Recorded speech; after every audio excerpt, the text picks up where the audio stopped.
Hello guys, welcome to आपका अपना channel DP dream princess. Guys, इस चैनल में आपको मिलेगा ब्यूटी से रिलेटेड वीडियो, ब्यूटी फैशन से रिलेटेड वीडियो हो गया, नॉलेज ऑफ ट्रिक हो गया, जिसमें नॉलेज से रिलेटेड बहुत सारे वीडियो हैं। मैथ से ज़्यादा रिलेटेड है जो कि हार्ड सब्जेक्ट होता है।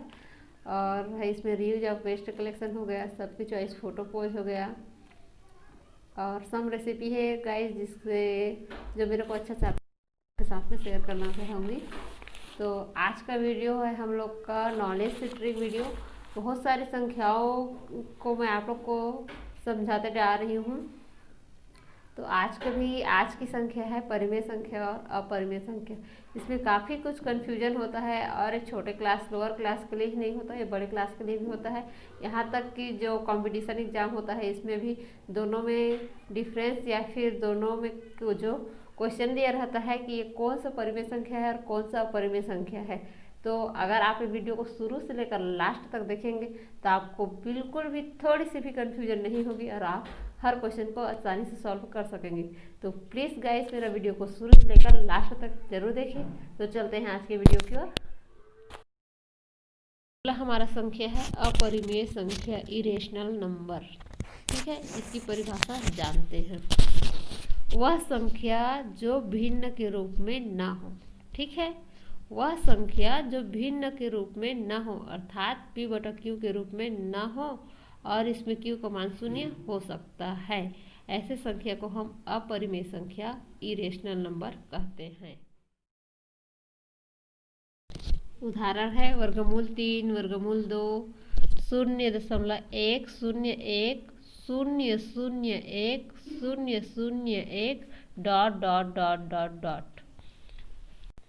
4.120 1200 इसमें पाई भी क्या होता है, अपरिमेय संख्या होता है, लेकिन इसका मान क्या 22/7, यह क्या है, यह परिमेय संख्या है। आप इसको ध्यान दीजिएगा कि पाई का मान जो 22/7 होता है वह क्या होता है, परिमेय संख्या होता है। और उसका दशमलव के रूप में 3.14 करके और उधर बढ़ते जाता है, वह अपरिमेय संख्या होता है। चलिए उदाहरण से समझते हैं कि किस प्रकार की संख्या को अपरिमेय संख्या कहते हैं। जैसे कि वर्गमूल 3 है ना, इसका हम कितना भी वर्गमूल निकाल लें या फिर गुणनखंड निकाल लेंगे तो क्या होगा, यह वर्गमूल से बाहर नहीं आएगा, है ना, यह वर्गमूल के रूप में ही रहेगा। इस प्रकार की संख्या को हम अपरिमेय संख्या कहते हैं। और अगला वर्गमूल 2 है, 2 भी क्या होगा, वर्गमूल से बाहर नहीं जाएगा, है ना। तो इस प्रकार की संख्या को भी हम लोग वर्गमूल 2 को भी क्या कहेंगे, अपरिमेय संख्या कहेंगे। ठीक है, इस प्रकार वर्गमूल 5, वर्गमूल 7 ये सब संख्या क्या है, अपरिमेय संख्या है। तो आप ये बोलेंगे कि वर्गमूल 20 ये क्या है, कौन सी संख्या है, ना तो इसका वर्गमूल निकलेगा, आधा निकलेगा, आधा नहीं निकलेगा, तो हम इस प्रकार की संख्या को कौन सी संख्या कहेंगे करके बोलेंगे। तो इसको हम क्या करते हैं, समझते हैं। वर्गमूल 20, अब 20 का क्या करेंगे, हम लोग वर्गमूल निकालेंगे। ठीक है, तो क्या हो जाएगा, ये हो जाएगा 2 पंछे 2 दहम 20 हो जाएगा, है ना। फिर हो जाएगा ये 2 पंछे 10 और 5 एकम 5। तो इसमें हो जाएगा ये 2 गुणित 2 गुणित 5। इसमें 2 का तो जोड़ा बन रहा है ना, लेकिन 5 क्या है, यह वर्गमूल से बाहर नहीं निकलेगा। तो यहाँ पर हो जाएगा 2 वर्गमूल 5। चूँकि इसमें क्या है, वर्गमूल 5 वर्गमूल में है, वह बाहर नहीं निकल रहा है, तो इस प्रकार के संख्या को हम क्या कहते हैं, अपरिमेय संख्या कहते हैं। कुछ इस प्रकार के भी संख्या रहते हैं, है ना, जैसे कि वर्गमूल 3 धन 3 है ना, वर्गमूल 3 धन 2 है, ये सब क्या होगा, अपरिमेय संख्या है। क्यों, किसी भी अपरिमेय वर्गमूल में कोई भी संख्या जोड़ने या घटाने पर जो संख्या आएगा उसे हम अपरिमेय संख्या कहते हैं। ठीक है, किसी भी अपरिमेय वर्गमूल में, जैसे कि वर्गमूल 3, वर्गमूल 2, वर्गमूल 5, वर्गमूल 7 ये सब क्या है, अपरिमेय वर्गमूल संख्या है ना। तो ऐसे अपरिमेय वर्गमूल संख्या में कोई भी संख्या हो, जैसे कि पूर्णांक भी हो, वो संख्या को हम जोड़ेंगे, जैसे कि 3 को जोड़ेंगे, 2 को जोड़ेंगे, कोई भी संख्या को जोड़ेंगे तो जो संख्या आता है वह अपरिमेय संख्या ही कहलाता है।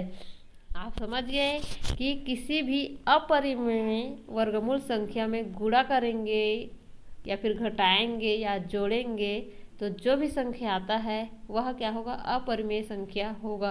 क्यों? क्योंकि इसका पूर्ण वर्गमूल नहीं होता है। अगला है ऐसे संख्या, है ना। ऐसे संख्या जो भाग देने पर रिपीट तो होता है लेकिन गैपिंग के साथ होता है, अर्थात गैप हो के रिपीट होता है और यह क्या होता है, अनंत तक जाता है, मतलब यह रुकता नहीं है। ऐसे संख्या को हम अपरिमेय संख्या कहते हैं। आप ये बोलेंगे कि रिपीट हो रहा था वो संख्या तो परिमेय संख्या बताए हो आप, और अभी अपरिमेय संख्या बता रहे हो करके। लेकिन मैं इसमें एक वर्ड और जोड़ रही हूँ, क्या, गैप हो के जाता है। क्या होता है, रिपीट होता है लेकिन गैपिंग के साथ होता है। ऐसे संख्या को हम अपरिमेय संख्या कहेंगे। अगर गैपिंग नहीं होता तो हम उसको परिमेय संख्या कहते। लेकिन क्या हो रहा है, इसमें गैपिंग हो के क्या हो रहा है, रिपीट हो रहा है। ऐसे संख्या को हम लोग क्या कहेंगे, अपरिमेय संख्या कहेंगे। उदाहरण के लिए देखिए, 0.1 0.01001 डॉट डॉट डॉट, है ना। यहाँ पर क्या हो रहा है, ये शून्य क्या हो रहा है, गैप गैप करके क्या हो रहा है, एक एक बढ़ते जा रहा है, माने उसको गैप दे रहा है ना। एक में क्या होगा, गैपनेस है वो क्या हो रहा है, बढ़ते बढ़ते जा रहा है। ठीक है, इस प्रकार अगर रहता है तो उस प्रकार की संख्या को आप अपरिमेय संख्या ही लिखेंगे। अगला संख्या है 0.12 0.012 डॉट डॉट डॉट।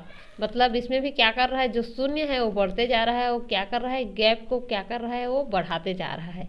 इस प्रकार की संख्या रहेगा तो उसको आप अपरिमेय संख्या कहेंगे। चलिए परिमेय संख्या और अपरिमेय संख्या की पहचान को समझते हैं प्रश्न के माध्यम से। ठीक है, हमारा पहला प्रश्न है, 2 है, ऋण 5 है, 0 है, यह कौन सी संख्या होगी। यह क्या है, यह पूर्णांक है, इसीलिए क्या होगा, यह परिमेय संख्या होगा। अगला प्रश्न है हमारा 2/3 ऋण 5/7, यह क्या होगी, कौन सी संख्या होगी। यह परिमेय संख्या होगी। क्यों? क्योंकि यह भिन्न के रूप में। अगला प्रश्न है वर्गमूल 9 वर्गमूल 144, यह कौन सी संख्या होगी। चूंकि यह वर्गमूल से आसानी से निकल जाएगा, इसीलिए यह भी क्या होगा, परिमेय संख्या होगा। अगला प्रश्न है वर्गमूल 3 वर्गमूल 12, यह कौन सी संख्या होगा। यह वर्गमूल निकालने पर आसानी से नहीं निकलेगा, या फिर आधा निकलेगा आधा नहीं निकलेगा, तो यह क्या होगा, यह अपरिमेय संख्या होगा। अगला संख्या है 0.5050050005 dot dot dot dot dot, यह कौन सी संख्या होगी, बताइए। यह अपरिमेय संख्या होगी। क्यों? क्योंकि यह रिपीट हो रहा है लेकिन गैपिंग के साथ रिपीट हो रहा है, इस कारण यह अपरिमेय संख्या होगी। अगला प्रश्न है हमारा 0.5 और ऊपर में बार लगा हुआ है, ठीक है, या फिर यूँ समझिए 0.5555 dot dot dot dot dot, है ना। तो यह संख्या कौन सी संख्या होगी, यह परिमेय संख्या होगी। क्यों? क्योंकि यह रिपीट हो रहा है लेकिन इसमें गैपिंग नहीं हो रहा है, इसीलिए यह परिमेय संख्या। मतलब एक ही संख्या क्या हो रहा है, बार बार आ रहा है, रिपीट हो रहा है, मतलब बार बार आ रहा है। अगला संख्या है 0.1010101010, यह कौन सी संख्या होगी, बताइए। यह परिमेय संख्या होगी। क्यों? क्योंकि इसमें सेम संख्या है, वह रिपीट होते जा रहा है ना, इसीलिए यह क्या होगा, परिमेय संख्या होगी।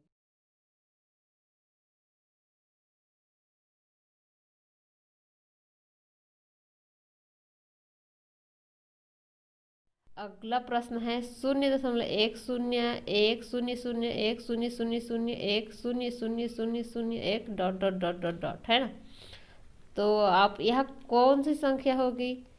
आप बोलेंगे कि पहले वाले को तो आपने परिमेय संख्या बोला है और ये भी परिमेय संख्या होगा, ऐसे बोलेंगे। लेकिन आप देख रहे हैं इसमें जो शून्य है वह क्या हो रहा है, बढ़ते जा रहा है, और इसी के कारण ये क्या हो रहा है, इसमें गैपिंग होते जा रहा है ना। तो इस प्रकार के संख्या को हम बोलेंगे अपरिमेय संख्या, यह परिमेय संख्या नहीं है। 2 वर्गमूल 4 2 धन वर्गमूल 9 2 ऋण वर्गमूल 16, है ना। यह कौन सी संख्या होगी, यह परिमेय संख्या होगी। इसमें देखिए वर्गमूल 4, वर्गमूल 9, वर्गमूल 16 है ना। यह सब क्या है, जो वर्गमूल के अंदर में है ये परिमेय संख्या है, मतलब वर्गमूल परिमेय संख्या है सब। तो इसमें कोई भी संख्या को जोड़ेंगे, घटाएंगे या फिर गुणा करेंगे तो जो संख्या आता है वह परिमेय संख्या होता है। तो इसलिए ये सब क्या होगा, यह परिमेय संख्या होगा।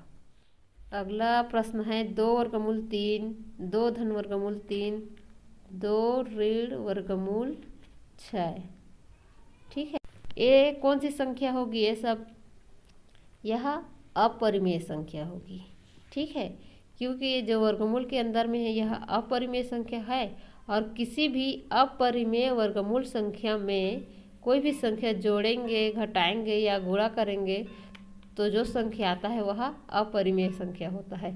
इसीलिए ये सब क्या होगा, अपरिमेय संख्या। अगला प्रश्न है वर्गमूल 0.16 वर्गमूल 0.14 है ना।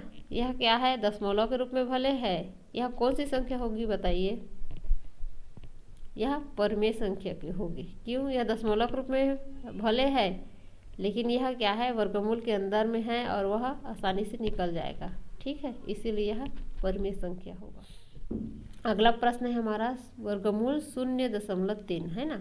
वर्गमूल 0.3 और वर्गमूल 0.23। यह क्या है, यह वर्गमूल से बाहर नहीं निकलेगा है ना, इसीलिए यह क्या होगा, अपरिमेय संख्या होगा। कैसा लगा आज का वीडियो जो कि परिमेय संख्या और अपरिमेय संख्या से रिलेटेड है। मुझे आशा है कि आपको समझ में ज़रूर आ गया होगा, और कहीं पर भी कन्फ्यूजन होगी तो आप कमेंट बॉक्स में उसको ज़रूर बताएं। मैं आपको रिप्लाई से उसका कन्फ्यूजन को दूर करने का प्रयास करूँगी। और तो गाइस, इस तरह का वीडियो मैं लाते रहूँगी, और काफ़ी कन्फ्यूजन वाला जो क्वेश्चन रहेगा उसको इस वीडियो को देखने के बाद वो पूरी तरह से आपके लिए ईजी हो जाएगा। तो मेरा वीडियो को आप शुरू से लास्ट तक देखें, इसके लिए थैंक यू। और अगर आप मेरे चैनल को सब्सक्राइब नहीं किए हैं अभी तक तो प्लीज़ मेरे चैनल को सब्सक्राइब कीजिए, उसका बेल आइकन को दबाइए ताकि उसका नोटिफिकेशन सबसे पहले आपके पास जाए, और इसको शेयर करना बिल्कुल मत भूलिए ताकि दूसरे लोग को भी प्रॉफिट हो सके। तो आज का वीडियो में बस इतना ही। अगला वीडियो में फिर मिलेंगे। Okay, bye.